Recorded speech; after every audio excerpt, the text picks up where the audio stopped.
papakasuhan na si Martin Tambalos Los Romualdez ni Bongbong Marcos. Oh, good news, bad news? Pag-usapan natin. Ay nakasuhan na si Romualdez.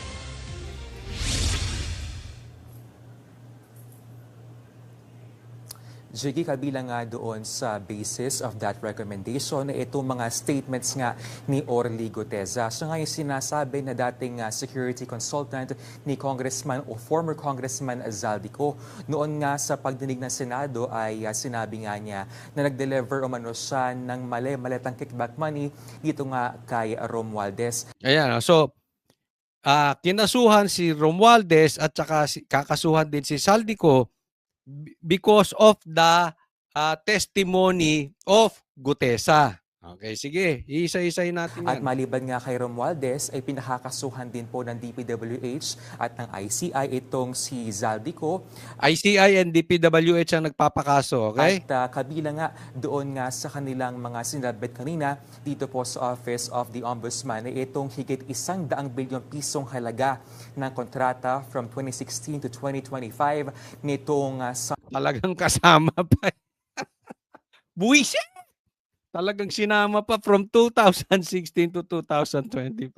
Kailangan yung paglubog ng adik na si Bongbong Marcos o kung lulubog man ang kanyang administrasyon, kailangan idamay pa Duterte, pambira talaga, halatang halata. West at High Tone Construction na pareho pong iniuugnay kay Ko. Narito po ang pahayag ng DPWH at ng ICI. Speaker Martin Romualdez, siya ang naging speaker from 2022 to 2025. Si former Congressman Zaldico ang napili na Committee on Appropriations Chairman. Dun sa relationship na yon, no, nangyari itong mga iba't ibang kontratang ito. Hindi pwedeng maghugas kamay ang mga public officials. Bakit? Walang pumilit sa kanila. Kaya tanggapin nila yung obligasyon. Tanggapin nila na kailangan silang sumunod sa mga batas. Tatandaan nyo po parang lumabas ay napilitan lang po kasuhan si Tambi. Kasi yung unang labas ng investigasyon, walang kaso si Tambi. Before, let me remind you, before INC rally at saka yung rally dyan sa People Power Monument, walang kaso. Hindi kasama sa pinag-uusapan, remember? Si Bongbong Marcos ang sabi nga niya, wala pa siyang nakikita patungkol kay Tambaluslos as of now. Pero napilitan sila kasi sinisilip Hindi po pwedeng si Zaldico lang ang kakasuhan. Dapat kasama si Tambaluslos. Ngayon, no choice sila para lang masabi, may masabi lang na ginagawa ng pamahalaan ng tama ang investigasyon. So kailangan na nilang idamay si Tambiloslos. Bago nga isubmit itong recommendation ng ICI at ng DPWH dito po sa Office of the Ombudsman ay naglabas nga itong si President Bongbong Marcos na video statement kaugnay po doon sa possibility na makasuhan nga itong kanyang pinsan. Narito po ang pahayag ng Pangulo. Ito ay tungkol sa mga impormasyon ng dating Speaker Martin Romualdez at saka ni Zaldico. Pag nakita lahat ng ebidensya, baka mag-file ng kaso ng plunder o anti-graft.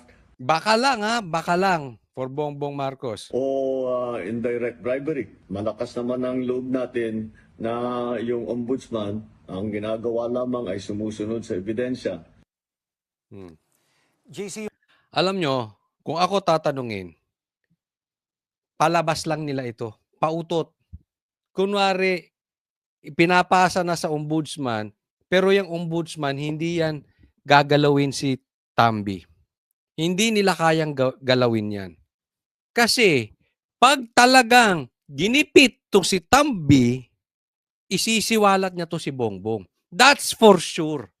Kasi hindi naman po pwedeng ang nagmanipulate lang yan. Ang arkitekto lang ng pagnanakaw. Hindi naman pwedeng ang mastermind si Tambi Alam niya ni Bongbong Marcos, yan nga ang sinabi ni Zaldico, di ba?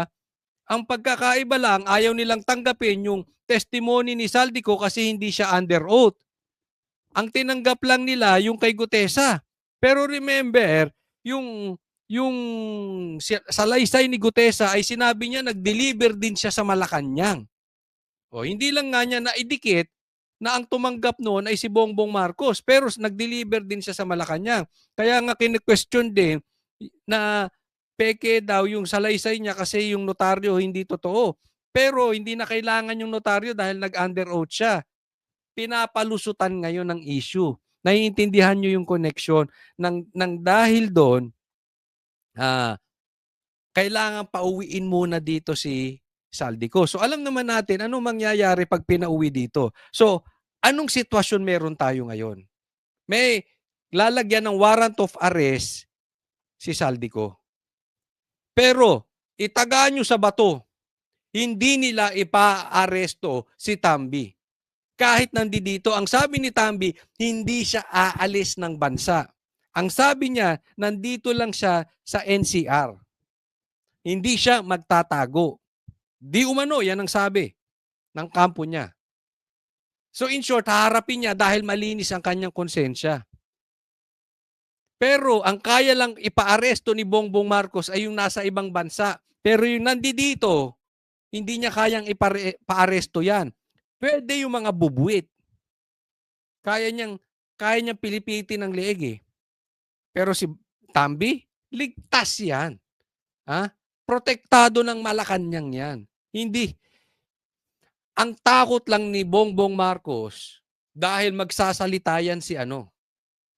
Kaya malakas din ang loob nitong si Tambaloslos kasi possibly meron na silang agreement ni Bongbong Marcos. And with or without agreement, may hawak siyang alas kay Bongbong Marcos. Kaya hindi niya kakayanin niya.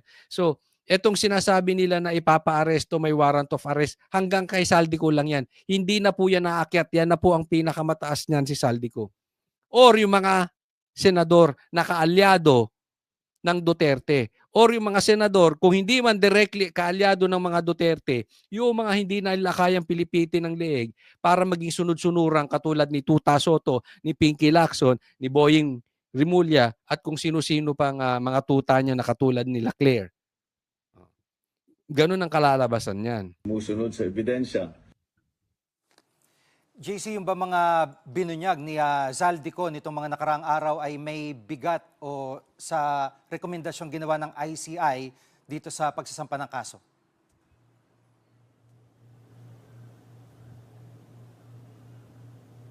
Jiggy, to recall ay kinonfirm nga ni Zaldico sa kanyang video expose itong mga pahayag ni Orly Guteza. Pero ayon po sa DPWH ay kanila pong hindi isinama doon sa kanilang referral itong ang mga pahayag ni Zaldico. Dahil ito raw po ay hindi isinumpaan ng former lawmaker. Kaya po Yung DPWH under itong si kalimutan ko yung secretary na yan. Hindi po yan niya tatanggapin talaga yung salaysay ni Saldico dahil itinuturo si Bongbong Marcos. Alam naman natin na nung nagsalita si Amy, dinipensahan na nila yan. Dinipensahan na po na nila si Bongbong Marcos. So alam na natin ang kalakaran nitong DPWH secretary na to. Ito namang ICI, ang bumuo niya ni executive, si Bongbong Marcos din. So hindi rin yan ididiin si BBM. Diba? Kaya nga, sabi, hindi talaga nila yung tatanggapin. Ang gusto nila, ang tingnan nyo, ang litanya ng dilaw, parehas. Ang litanya ng pula, parehas. Pauwiin si Saldico. Alam naman natin pag pinauwi kung ano mangyayari kay Saldico. Diba? Pipilipitin ang leeg niyan. Iibahin niya ng kwento. Kakausapin niyan, lalagyan niya, for whatever reason. Basta lang baguhin yung kanyang statement. Kung hindi papatayin. But according to Saldico, papatayin siya. hirit nila kaya Zaldico umuwi ng Pilipinas. Jiggy. At sa ibang usapin, naglabas na ng guidelines ang ICI sa pagsasapubliko ng mga pagdinig nito. Anong detalye nito?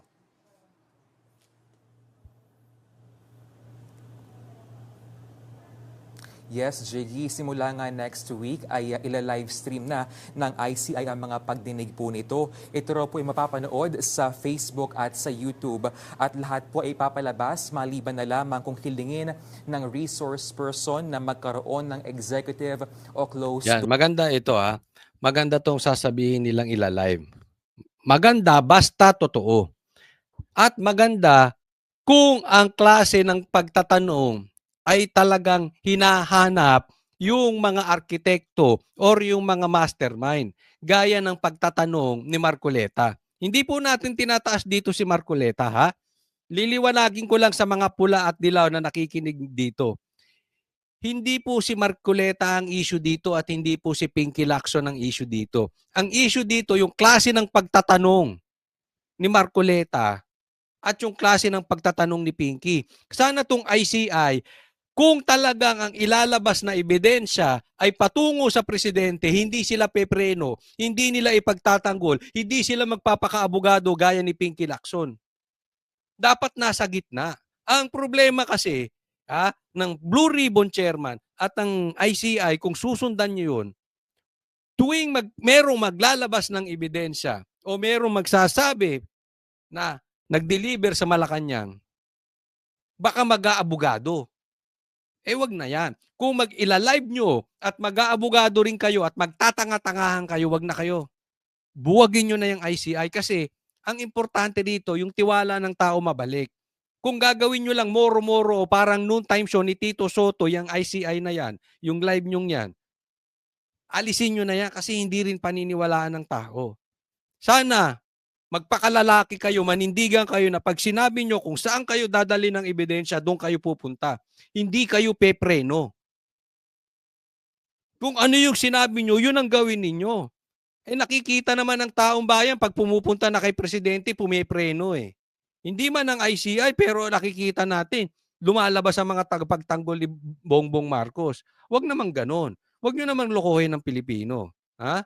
So kung ilalive nyo ng or maayos. session. Papayagan daw po ito ng komisyon kung impormasyong ilalabas ay may kinalaman sa national security o kung magiging banta po ito sa buhay ng isang